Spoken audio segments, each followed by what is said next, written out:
Hi, well, welcome to day 14, and just good to be back with you for a couple of minutes.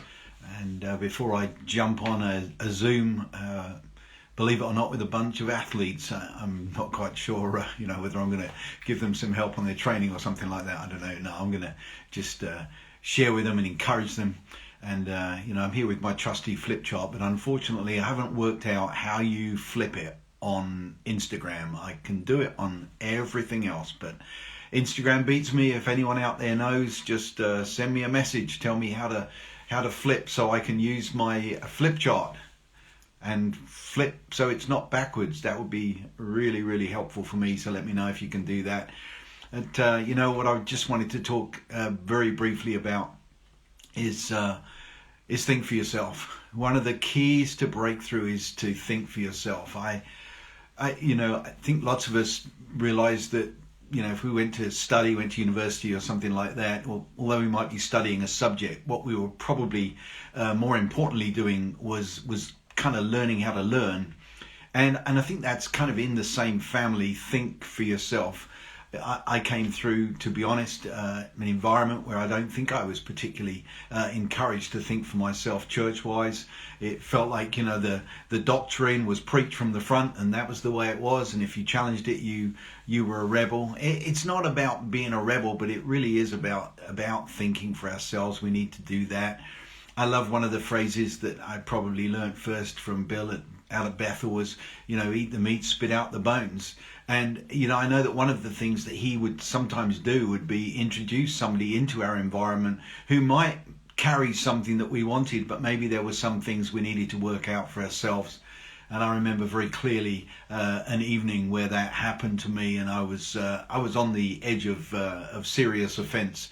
But it was a lesson for me, and I realized that actually not everything that person was bringing was for me or for us, but some of it was. And I needed to learn to think for myself, and really that's what we need to do. We need to pick up our Bibles and read them and get revelation for ourselves. Yep, somebody noting there, he still says that. I don't think he's ever going to stop saying it. It's brilliant.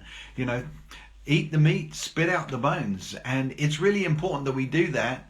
And that kind of links into loads of aspects of breakthrough, of the way that you see, look for what's right, look for what God is doing, not what he isn't doing. And even, when we come around other teachers or, political points of view, one of the things I think we've got to learn to do is to think for ourselves, to learn to live in the place of tension, and just kind of work some things out, and be okay if it doesn't fit with everyone else. So I just want to encourage every one of you, especially in this season, especially in the pursuit of your breakthrough, think for yourself. What's God saying to you? What are your thoughts on this? In this world where we're pummeled with so many messages through social media and other places, it really is important that we just take a step back and think, okay, what do I actually think about that? What is my opinion about that? And how am I going to walk through that? So I want to encourage you on your journey to your breakthrough. Think for you. Spend some time, just ask yourself questions. I love asking people questions. I kind of like asking myself questions. I like God asking me questions. I like asking God questions. It's all part of this thinking journey. And, we can't afford to be, the mindless, the sheep who are just following. We really do need to work things out for ourselves. Each one of us is unique. We have a unique expression. We have a unique gifts.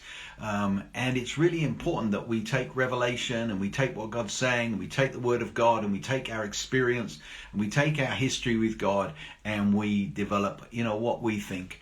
And certainly at such a time as this, that's pretty important, isn't it? With Corona, with some of the stuff on social media, and of course the reality is we are all affected and influenced by the presidential election in America. We might want to say, hey, we're not Americans, but the reality is that America affects the world, and many of us are very glad of that, and glad of a lot of the benefits that we've received from that land. So working things out. Think for yourself. You've been given a great mind to use, and when you're looking at your breakthrough, If I get the flip thing to work with my flip charts, what I will do is have a look at a key to breakthrough around the area of decision making. And decision making is a really good example of thinking for ourselves. We take some advice. It's always good. Take some advice, take some counsel, read the word, check your prophecies. Lots of things we're going to put in there. But at the end of the day, we have to think for ourselves and make our decisions. And that's not about being independent. Actually, if we're in church family, if we're in apostolic family, if we're in relationship, then thinking for ourselves is in the context of relationship. And I'm going to have a look at that on another one of these. So for now, that's the key. I just want to encourage you. Don't be sheep. Think for yourselves. You know what I mean. Don't just follow. Spend a little bit of time and just stop and think about what's happening in the world. So that's it for me on day 14.